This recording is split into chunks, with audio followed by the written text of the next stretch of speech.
Hey, Skift listeners, hear about the latest trends in the travel industry with the Brand USA Talks Travel Podcast. Right now, listen to special live from IPW interviews featuring U.S. Travel's Jeff Freeman. DMOs are at the heartbeat of U.S. travel. Liz Bittner from Travel South. A lot of key gateway markets are back. LA Tourism's Adam Burke. We all win when we all partner together. Plus, Brand USA's Stacey Melman and Jackie Ennis with international travel trends and Chris Thompson's farewell finale. I'm Mark Lapidus. Join us for Brand USA Talks Travel on your favorite podcast platform. Brand USA Talks Travel.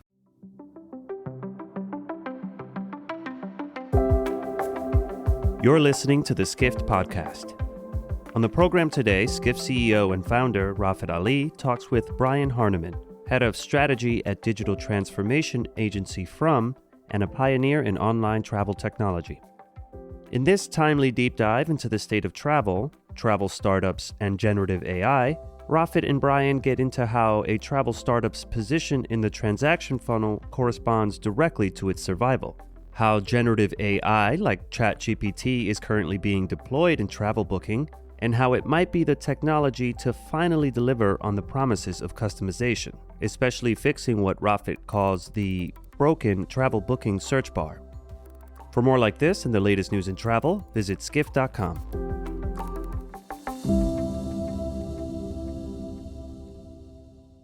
Hey folks, this is Rafat Ali, CEO and founder of Skift. With another edition of the Skift Podcast. I'm delighted to have Brian Harneman, who is the head of strategy of From, which is a digital transformation agency. Brian and I have known each other since the start of Skift. He is a veteran in the online travel space, really at the birth of online travel. We've talked many times over the years. He's been quoted and Skift many times. And he and I are scratching an itch on travel startups, which we're going to unpack in a bit. So, Brian, quickly introduce yourself, and then we'll get into it. Hey, thank you, Rafat. As you said, I'm an old person, so I've been around for quite a while. Started at Priceline in the early days. Worked at Kayak. I also have some experience at some startups that were in the planning phase, and we'll talk about that. I'm the head of strategy at a company called From, New York-based, although remote work company like Skift. We are a digital transformation agency. We collaborate with really big companies, enterprise companies, to help them craft digital transformation strategies to bring them closer to their customers. Think of it as, customers need to be, make it easy for me to work with you, make it work across every device. And then just keep learning more about me to sort of keep me engaged. So hyper convenient. And that's a great way for big companies to not get sort of taken by surprise by entrants into the business that use technology to make better products. So that's kind of where we help. And you work with a lot of different brands, but because of your travel background, you have worked with travel industry companies, and now you're continue to work with them, and so looks like you're going deeper into the sector. You are doing some research, independent research around the trip planning phase, in the light of what happened with the launch of ChatGPT and just this boom in AI, and what that will spur in terms of the new next generation of travel startups, or even just existing travel companies, and how they'll use them. So how this conversation got spurred is I tweeted, as I usually do, or posted on LinkedIn, around most of the startups that have not been close to the transaction, as in the booking itself, have failed historically over the years. This has been true in various cycles of internet innovation over the years. And will this new phase of generative AI be any different with the new types of startups that will come into the space? So, and you and I had an exchange saying you are doing some research on it and have some thoughts on it. So I said, okay, I'll bring you on and let's have this conversation. So give me your top level thoughts, and then we'll get into it. Yeah, it's moving so fast, right? Which is why it's a great conversation to have. So thank you for sort of including me in the dialogue, right?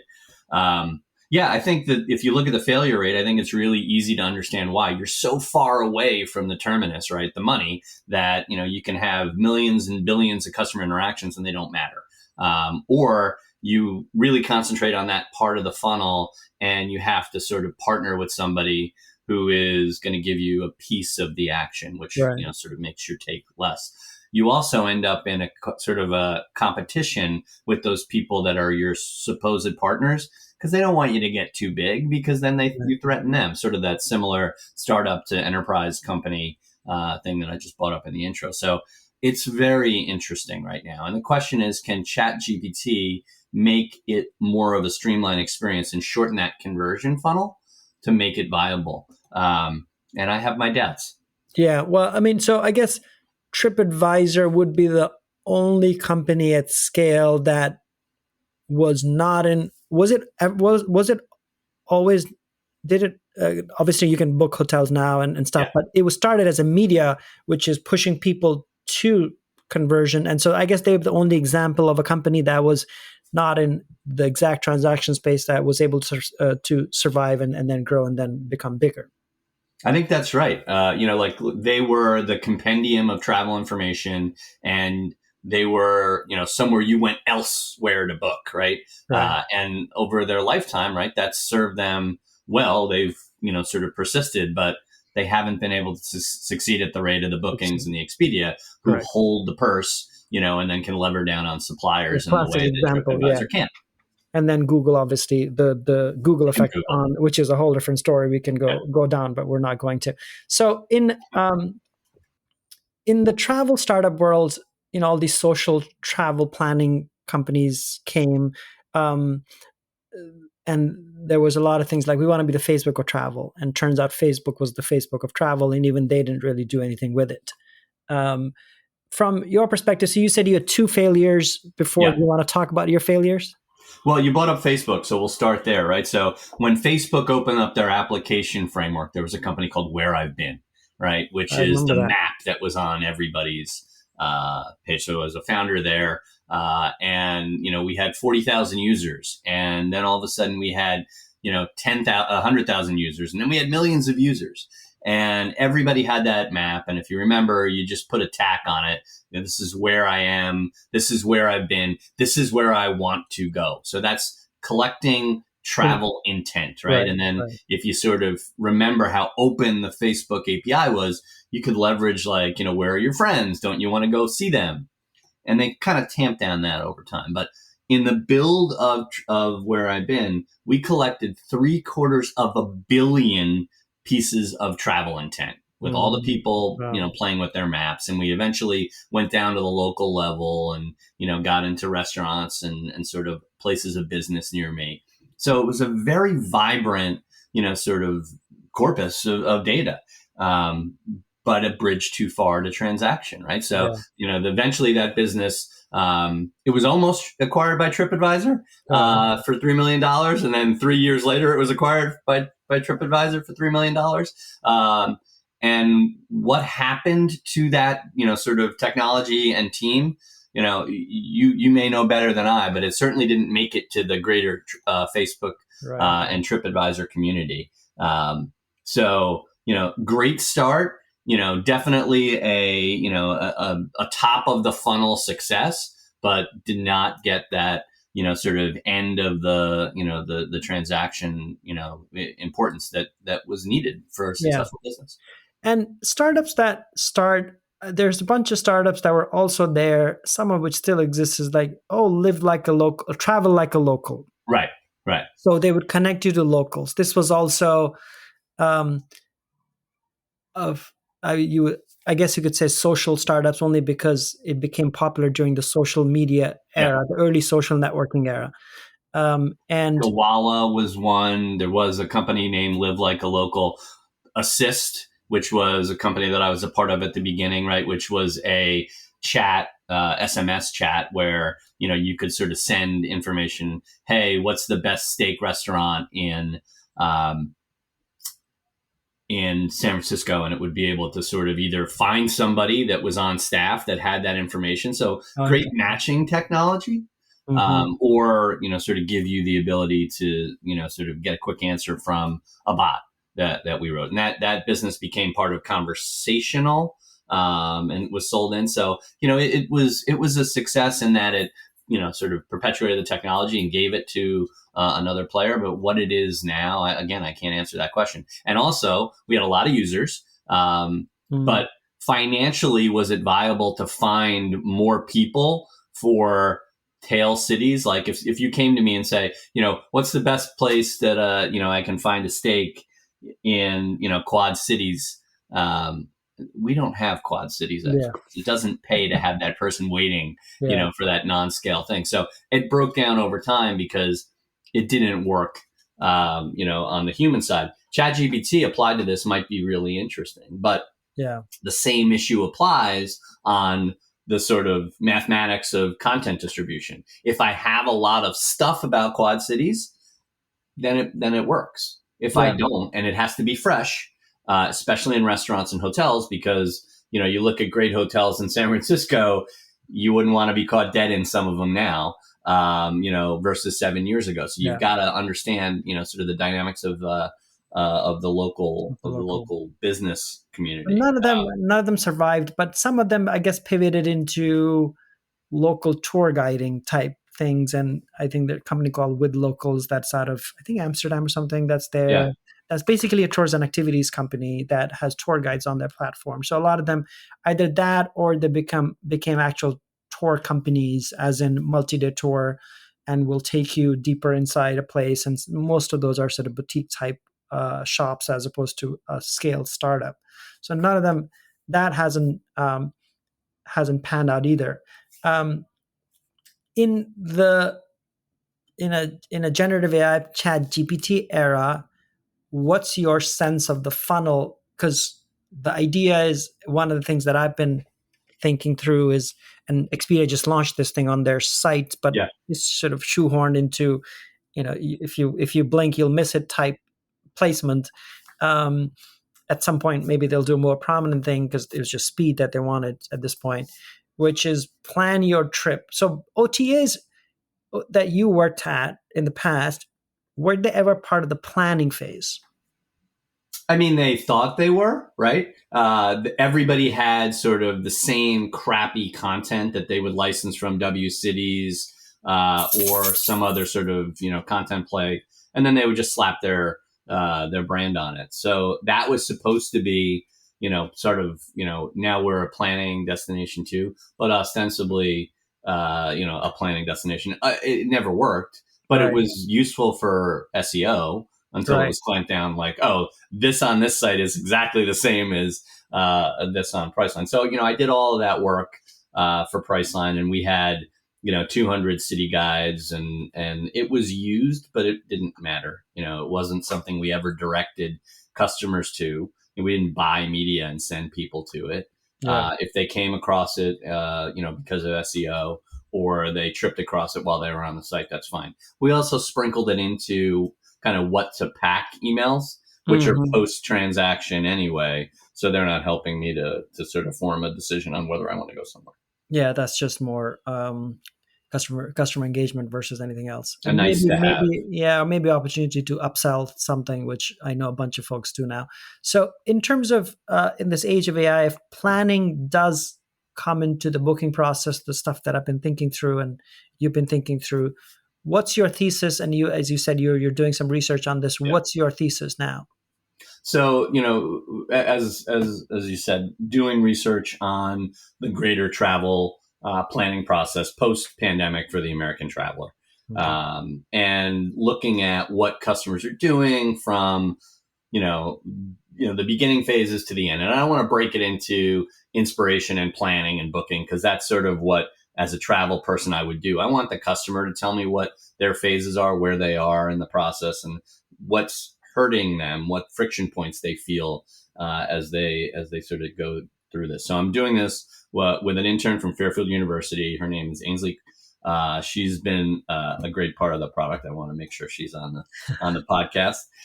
And what we found is everybody is doing this sort of planning or information exercise almost the same way, right? So they're doing, they start at Google. What should I do at destination? So they sort of start to look at destinations. older people, and sort of most of the folks that we've talked to have been 35 and up, don't really understand that they've transitioned from travel email to social, but clearly they're getting inspiration from social feeds rather than their travel emails. They get emails, but they don't resound with them. They don't care about them, nearly as much as it used to. And I'm sure that's not news to you. So again, email, nice to have, not a big deal. So they start to sort of collect a compendium of information, and they start to share it with the people that may or may not be on the trip. Right. So the first thing they do is figure out where they're going to go. Then they figure out what week, that they actually can go. So if you're collaboratively planning, this is a huge pain point. Understanding that, you or Fahd have, a free weekend, in May is important for me, because that's the one that we can laser in and say what's available for us in the destination we've chosen. And then, anything from sharing a Google Doc, a Google Sheet, to using the Apple Notes app, where they're sort of just throwing all this stuff, and it's not elegant. It's not, at all, generally usable. It's just basically thrown in there, like, they're just catching it, and sticking it somewhere. So there's a whole mess of information that people, sort of grab. Can be pictures, it can be links, it can be, full cuts of text, and they just throw it somewhere. And that's what they use to sort of plan their time, at the destination. And so, do you think the travel planning phase, let's call it that, just can be shortened in an AI, where the AI agent, and for now we're still going to the agent to ask questions. At some point it'll become even more easier, as if like at some point it'll become, you just speak to it and it will gather information for you and bring it back to you based on your personal history or preferences, etc. That phase is coming. For now, it's still very one-sided, if you will. They don't know that much about you. They're giving you information. Yeah, I think that has a real potential to be impacted positively, right? So, where do you, even before I get to sort of that compendium of information mass, that personal corpus that I'm putting together, like where should I go in May? And I'm traveling with two of my three kids, right? My daughter, who's 17 and hates everything, and my son, who's 15 and eats everything. Like, where should I go, for that? And that could be really interesting from ChatGPT, because it will find really important, again, fresh content. And it'll, so there'll be trends that'll be sort of surfaced based on, what it sees. Right now that's a problem, because ChatGPT cuts off at 2021, I believe. October 2021, yeah. Yeah. So that needs to be, sort of, present day and trained the right way. And as an aside, Expedia actually has put together the rails of the right type of experience. They have a content sort of council, where they're sort of thinking about what goes into their corpus and what it means and how people can access it. So they have the right governance strategy, which is really important, I think, on an ongoing basis. So, but it'll be able to sort of penetrate that and give me a quick answer. So it'll at least stop me from, going, wide on the places that, I might want to go, and it'll get me laser focused. The other piece that I think is really important, and I think it's actually solved to an extent today, is the search part. So again, girl, 17, boy, 16, what hotel? And that actually, and Expedia's, bot does a good job of saying, oh, you're going to Newport for Easter weekend. You have teens. It told me go to the Newport Marriott, which is where I'm staying, or go to the Hotel Viking, which is great, but it's really expensive. And those are the two choices that they gave me, so that I didn't have to look across the entire, So you actually used it to book. So you actually I didn't use it to book. I used it to check what Expedia was doing. And I'll tell you that those two choices are exactly correct based on my knowledge of the market. And the interesting thing that and this is really important, I think, what they did was, after I did that search, like, again, show me hotels that are good for teens, girl, boy, blah, blah, blah. It came back with those two. And then after it came back with those two, it said, we started a trip for you. So it actually started a, sort of a catalog trip that I can then look at, and it has other things in the market, restaurants and sort of things to do already in front of me. So it took their entire world and shrunk it down to something that's important for me. Now, what it didn't do, and this is a problem, is I want to go somewhere for Easter brunch. Okay, here are some places that you can go. So it told me, again, based on my knowledge, here are 5 places that you might want to go. The Mooring, the White Horse, these are that's right. And I said, great. Can you tell me who has open reservations? No.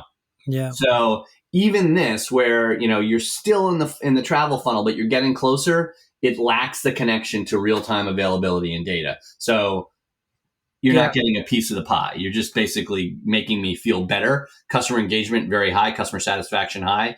My basket of goods as far as Expedia is a big fat 0. Yeah. Well, so that if it was on ChatGPT, it would open up Open Table. Okay. But on Expedia, which is where you were, Expedia is restricted to Expedia because ChatGPT has these plugins that includes Expedia, OpenTable. So OpenTable owned by Booking, which is the competitor. I mean, as a larger company, they compete, and so interesting. But in its own brand experience, which is Expedia brand, it won't take you to OpenTable because it doesn't. They don't have a booking offering. Can't make the connection. Can't make the connection. So, which is the thing that. And we're moving off a little bit on the startup side to the larger company side is all these plugins are basically building OpenAI's brand. Yeah. GPT's brand. Maybe they're the super app you guys have been chasing, right? Yes. The Chat GPT becomes a super app of travel or super app in general, which people have been doing. The interesting part, this is just a total, again, another side is imagine if it launches within Google Maps. It'd be very interesting because Google Maps, we have done stories. We did a deep dive a few years ago, Dennis did, on Google Maps as the super app that we've been dreaming of. Because it has become that for a lot of our use cases of stepping outside the house. It's basically a super app for us as we step outside the house for anything. And imagine if Google Bard or whatever that shape takes form. And that's been coming up in the research as well, right? So the way I start the search process is almost always a kayak, right? I don't generally there's a lot of distrust on the OTA level just because I don't know why they're bringing me back the results that they are. There's sort of I don't trust that. But people do the initial sort of search a kayak, come back with the list, and then one of the problems in search is I get a list. Now I got to see where these things are in the map. And they don't always use Kayak. They use Google Maps all the time to find the stuff in Google Maps. Now, the problem with Google Maps, there's all these big, little fixes that really annoy people. So now I'm on Google Maps and I'm looking at hotels in Savannah where I'm going in 2 weeks, 3 weeks. And the Savannah hotels are showing me tonight's price.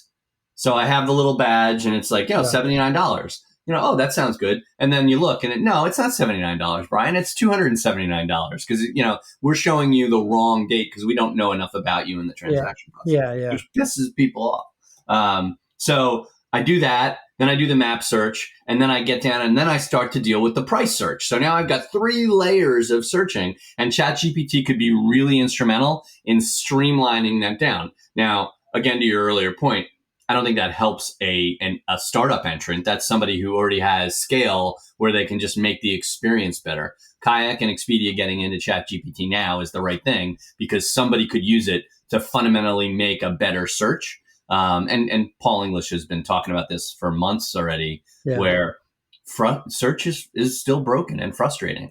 ChatGPT can make it a conversation rather than tapping my keys on the computer. That's annoying. This isn't.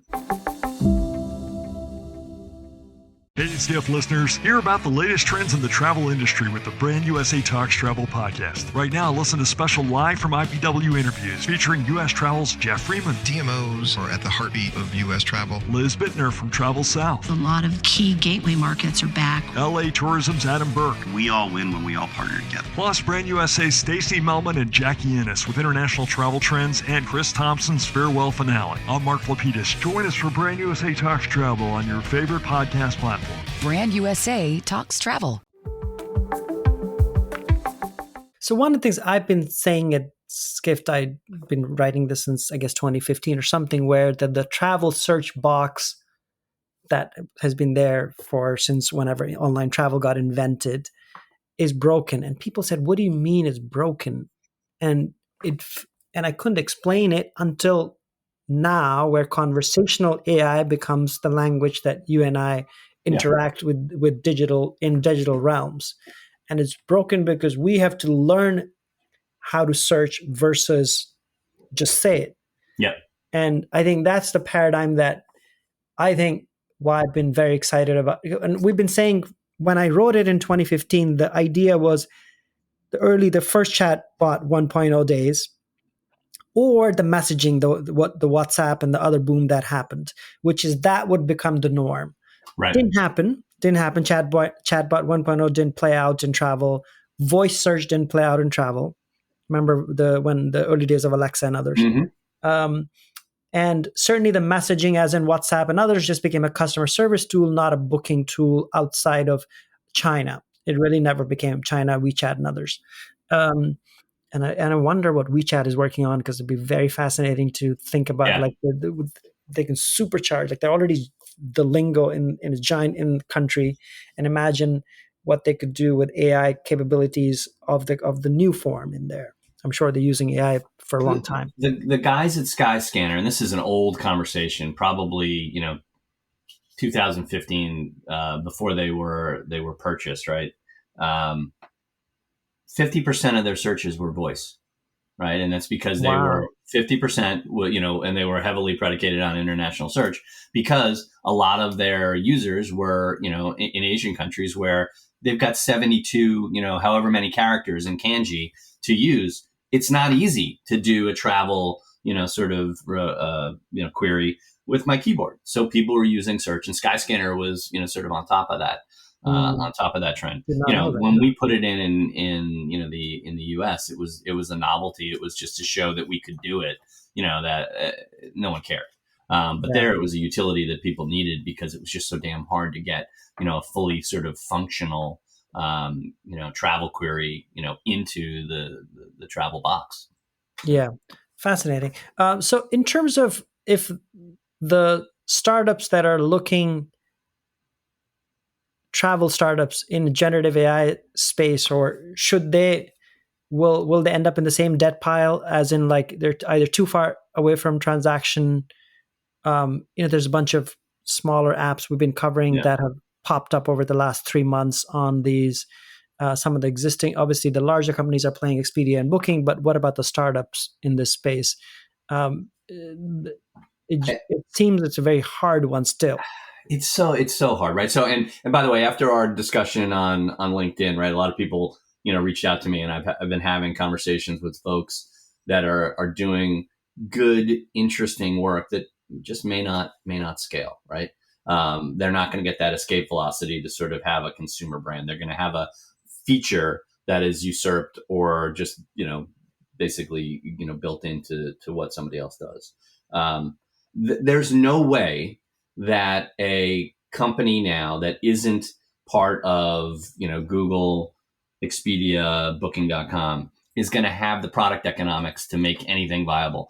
They certainly won't have the marketing might to do anything. Right. So then they have to get the breadth of, life through viral, which I don't know if that's going to happen. ChatGPT has gotten the viral breadth, but they're not going to share their world, right? They're going to become part of other infrastructure. And if you build something on OpenAI, you run the Twitter problem, where you have all your plumbing run through a landlord who may or may not be easy to work with in the future. Yeah. So I don't think so, Rafat. I think it is basically they're going to get good at something. They'll either get bought or they'll get copied, and they won't matter. Certainly in hotels, there's no way that anyone's going to be puppies here. There's no way that anyone's going to be meaningful to travel companies, and they're not going to pay for either top of the funnel inspiration advertising or share a meaningful amount of economics at the at the transaction. They're just not going to bother because 50% of the market is going to be, or more, in the online market is going to be in the big guys. Now the company that I look at as a startup, which is hysterical because it's been out there for so long, is TripAdvisor. TripAdvisor has a corpus of content that's unique and differentiated. It might be somewhat dated. Yeah, it's dated, but it's also already probably. Do they allow? I mean, is ChatGPT already trained on TripAdvisor data? I have no idea. I don't think so. And it's certainly not through the Expedia relationship, right? Because they're not part of the same house anymore. So they've got to be working on it.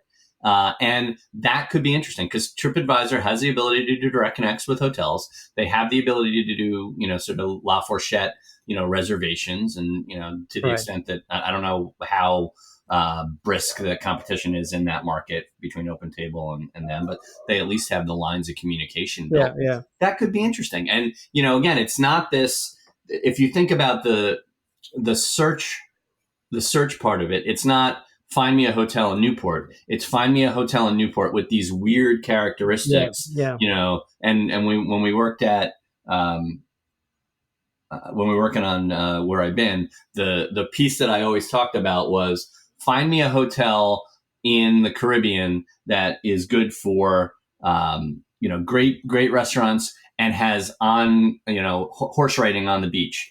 Very disparate sort of needs. Right. And it's got to be out there somewhere. Yeah. And you just need to bring it together. Yeah. And that just requires one of the other things that I've been thinking through, like this is the challenge. And you brought up that at least it has a unique corpus of content. Most travel companies don't. It's all commoditized listings. Right.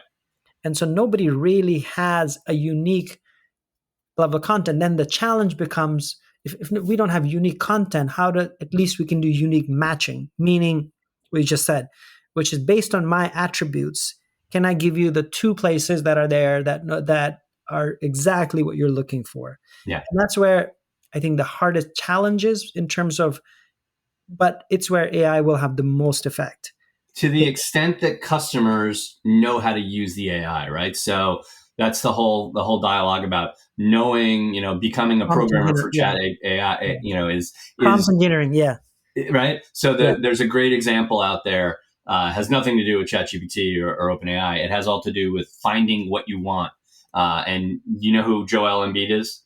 No. So center for the Philadelphia 76ers. And he's a big guy who operates close to the basket, but he wanted to learn how to shoot a jumper. So he wanted to change his game and sort of extend out to the basket and shoot 3-pointers. So he's like 7'1". He's from Cameroon, and he starts searching on YouTube, jumpers, good form, and he doesn't see what he needs. Right. So, show me how to shoot a jumper.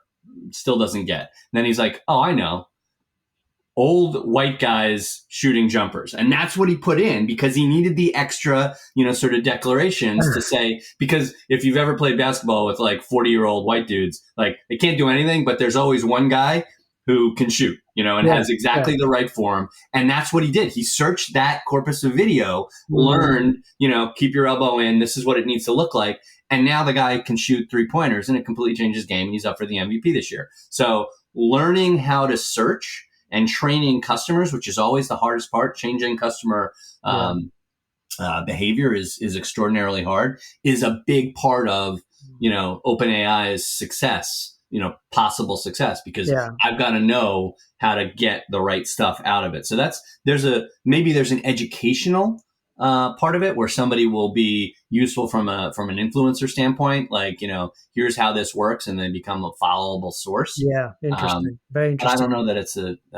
startup. Yeah. One of the other things, I don't know if this is a technical term, but I call it directed search, meaning you give me examples of how I should search. And this will be very useful in the conversational AI world. You can already see this in Bing. If you go to the Bing chat, it gives you examples of the types of things you can query it for. Yeah. Or even if you start asking it a question about a specific thing, it gives it the answer and says, do you want to have these follow-up questions? So I feel like, I don't know if this is technically the term, but I call it directed search. But this is what I think a lot of, and I'm guessing this is where your agency will work on, is to create these types of experiences that lead people to the right answer, which is a big challenge that hopefully, the promise of personalization in travel, that was the promise. It sort of never really came, but looks like at least we will have a better shot at it this time. Yeah, and look, Booking and Kayak, to the extent that I know what they're doing, which is not high, they've been talking about personalization and spending a lot, and they have really smart guys working on, if I search for a hotel and I'm, at the computer that I use at the lat long that I normally am, show me one thing, show me another if I'm on a business trip, because clearly I'm searching for my next business trip. Give me, stuff that may suit my needs. Yeah. I don't actually see that in the product, but I know that work has happened. So there's a lot of smart data. There's a lot of smart guys playing with that data to make a better customer experience, but I've never felt it as a user. And clearly I know more about what goes on behind the hood, under the hood, than anybody else that's coming in the, normal customers that come to the site. Right. So does ChatGPT make it easier to sort of find that, because they're doing the matching based on what I want, because I tell them what I want rather than what they sort of divine or intuit? It should be a better experience. It should be fascinating. One of the companies we didn't talk about, which I'm very keen on what their play would be Airbnb. They are natively a technology company out of Silicon Valley. They really are out of Silicon. Like, it cannot be a more Silicon Valley company than Brian and Joe and Nate's story. And Sam Altman invested in Airbnb. Yeah. Airbnb was a Y Combinator success. He personally invested in Airbnb. Obviously, made a bunch of money. And Brian and him are close. And if you look at Chesky's tweets, he tweets Sam a lot. He retweets Sam a lot. So they're very close. And he's also teased on Twitter, Chesky has, that they have a new homepage coming, or new sort of experience coming. Yeah. And so it'd be very interesting to see what their play would be. And they're always about usability and design. Their whole, obviously, thesis has always been that. So it'd be very interesting to see what they come up with in the travel industry that could be the right UI and UX or at least would be a crack at it that nobody else has had yet.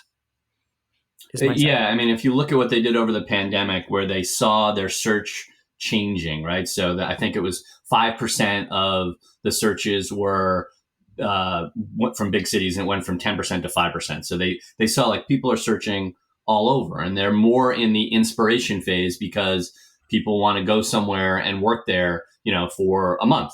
Right. So they made it all about flexibility and inspiration immediately, right? They had 100 changes that they built, into their site.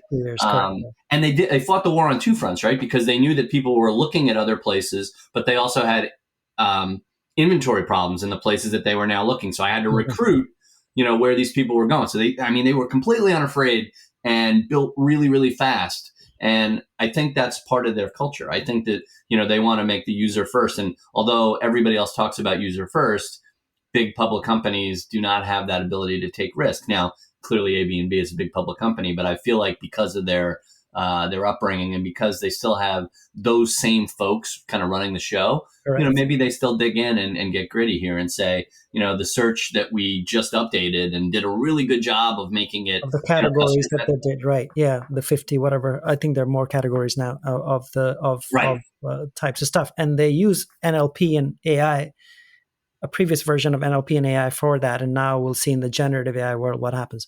Well, this has been a fascinating conversation, Brian. And we could go on talking about, sorry, you finished. I have one more point. I'm sorry. Yes. So you just talked about sort of the filters that they have or the classifications that they have up at the top. And one of the big things that we found, and this has always been true, is customers don't understand how to use filters. Or sorting, right? 15% of the people that use Kayak use it. Nobody that we talk to does anything but use a filter for Kayak, sorting. by the way, people don't realize this. Kayak was a pioneer in this. That's why we were what we were, right? We allowed you to change the sort. Yeah. I remember like early days in Kayak, and there was Site 59, right? Site 59 was also, they had sorting and filters. Filters. And I said, wow, this is and they this were is good novel. at different content, right? That was their other play, right? So adding more filters or adding more classifications to the website adds to the cognitive load, and it won't help users find what they want because most users don't know how to use it anyway. So now I just have more stuff that I don't know how to use. So if ChatGPT can make that easier, OpenAI can make that easier by sort of taking the filters and the sorting out of my face and just sort of doing it based on filters that I declare when I search, that's way better. And I actually think if I had to guess what a company like Kayak does, or if I had to guess what a company like Airbnb does, filters and sorting were a fix that we tried to promote because the travel search part of NEOTA was hopelessly broken.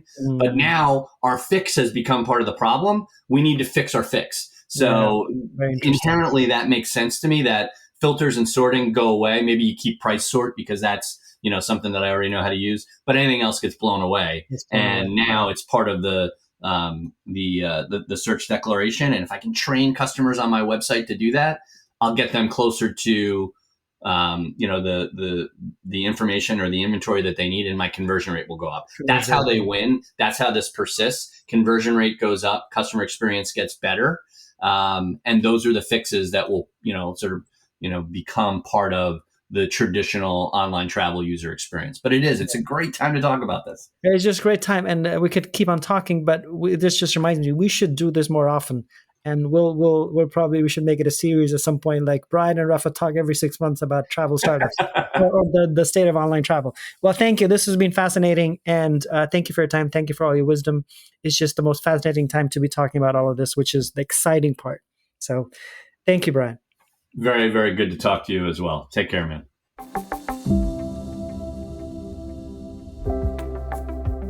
This has been the Skift Podcast. Thank you for listening.